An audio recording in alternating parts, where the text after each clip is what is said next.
What if you stopped eating for 3 days? We've been programmed to nourish our body to heal, right? Before you buy into that, let me just turn your universe upside down for a minute and just hear me out. There's one single problem behind all chronic disease, including cancer, and that is insulin resistance. You don't get insulin resistance by not eating. You get insulin resistance by eating too frequently. Too much insulin that leads to insulin resistance blocks the cells from getting any fuel. When we overnourish our body by eating too frequently, we create this insulin resistant situation. Every single person that has a slow metabolism, they went on many diets. And the diets that destroy the metabolism the most, where you're going to be eating 5 to 6 small meals a day. And so you're going to snack before a meal so you don't overeat, because this crazy idea that too many calories equal weight gain. Actually, it's more of the frequency of meals that creates insulin resistance, that creates chronic disease, that will make you very, very overweight. But when we start to not eat so frequently and we start to do intermittent fasting, things start turning around. Let's get into the benefits of intermittent fasting and prolonged fasting. If you were to eat right now, your insulin will go up. And because insulin is going to go up, that higher insulin is going to prevent a lot of good things that are going to happen. Let's say you're going to fast for 18 hours and then you're going to eat at, let's say, 12 o'clock noon, and then you'll eat at 6 o'clock. So that's a 6-hour eating window, and then you have an 18-hour fasting window. A lot of benefits are going to happen if you do that, okay? You're going to lose weight in your midsection. You are going to feel better mentally. Your mood will come up, and your inflammation will start going down as well. When you do intermittent fasting, you're not really tapping in to all the stored sugar in your liver unless you start doing prolonged fasting. So let's say, for example, we're fasting from 24 hours one day to 48 hours 2 days. What's going to happen when you start doing this is you are going to take the benefits that I just mentioned and start to turn them way up. And one thing that's going to happen is you're going to deplete most of your glycogen in your liver. It's like a sponge with water. You're holding a lot of fluid. So in other words, you're going to lose a good amount of weight. And some people mistake that with actual fat loss. It's actually water loss. This is why when you start doing prolonged fasting, you'll lose the water first and then it plateaus. That doesn't mean it's not working. It just means that you dumped a lot of water with that stored sugar. When you start doing prolonged fasting, 1 to 2 days, you are going to be burning mostly ketones. 87% of your fuel is ketones. You're not feeding your microbes, but they're thriving. Your hormones, especially human growth hormone, will start to go straight up and vertical. In men, you can increase that growth hormone when you do fasting by 2,000%. So you're not going to be losing muscle, but it actually will help the growth of muscle, but it'll also help the burning of fat. It's one of the most powerful fat-burning hormones. You're going to notice the benefits on your brain because you have a higher level of ketones feeding the neurons. Autophagy is going to kick in. Autophagy is where you're taking the junk and you're turning it into new cells. So think of the self-cleaning oven, and it's a magical process where you have to get certain resources and fuel from somewhere. And so your body will definitely tap into your fat, but it will also tap into stuff that's not really needed in the body. And it starts to convert that into very valuable resources that your body needs. You see, you cannot go into autophagy when you nourish your body, when you're eating.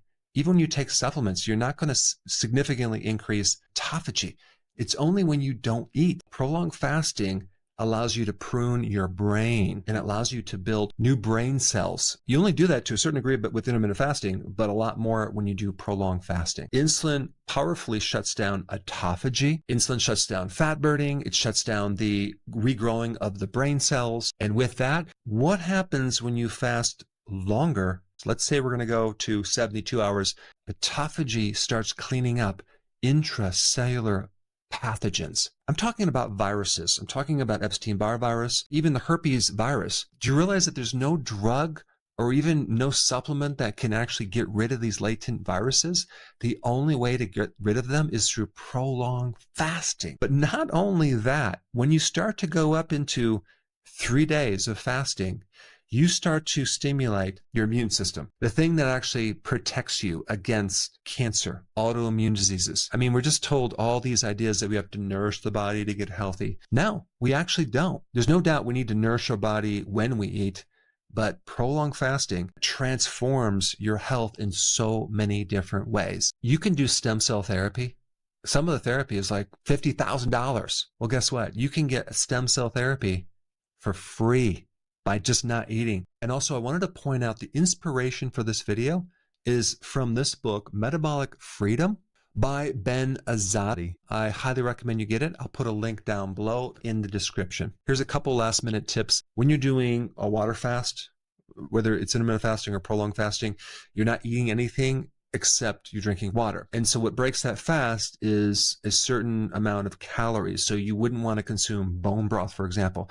But you could do coffee, you could do tea. Why? Because it doesn't have any calories. It's when you add in certain things that you have a problem. Very important thing to note when you do intermittent fasting and prolonged fasting is to have enough sea salt. If you don't have enough sodium, you will feel tired. So when you're doing intermittent fasting, make sure you add a little more sea salt, and probably like a teaspoon per day spread out, and you can mix it with water. And I also recommend you do other electrolytes like potassium and magnesium, because if you're deficient going into a prolonged fast, those deficiencies are exaggerated. I want to say one last important thing. You can really mess yourself up when you do refeeding after a 3-day fast. Don't make the mistake that I made where I just started loading my body up with all this food. I got very sick. Maybe started with some bone broth, wait a little bit, have a little bit of steamed vegetable, wait a little bit, have an egg, and then you let that settle for several hours, and then have a slightly bigger meal. Maybe the following day, go back to your normal meals. But the point is, the worst thing you could do is have a lot of carbohydrates or introducing food after a prolonged fast. That would be the worst mistake. So to get all the details on how to do prolonged fasting, you should watch this video right here.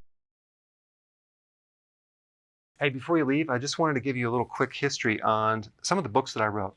This was one of the first books. It's called Dr. Berg Body Shapes. It was my attempt at writing about body types. What was very interesting about this book is I actually did all the images myself. Don't ask me why.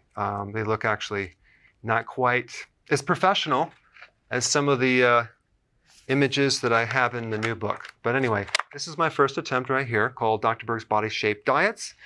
And then I wrote a book more extensive called The 7 Principles of Fat Burning. I don't even have a copy anymore, actually, because it's outdated. The next book, I put about 1,000 hours into this one right here called The New Body Type Guide. Major updates on the body types. I put a lot of energy into this. It has professional images, graphics, all sorts of things. Now, the problem with this book is it doesn't really describe what this is really about. Body types are only a small portion of what's in this book. And that's why I changed the name to the Healthy Keto Plan, okay? If you happen to have this book, you don't really need this book because there's only very, very minor updates. But if you don't have this, you need to get this one right here. This book goes into every single detail that you would ever want to know about. It goes into the 7 principles of fat burning. It goes into hormones, the body types, the basic keto plan. It goes into intermittent fasting.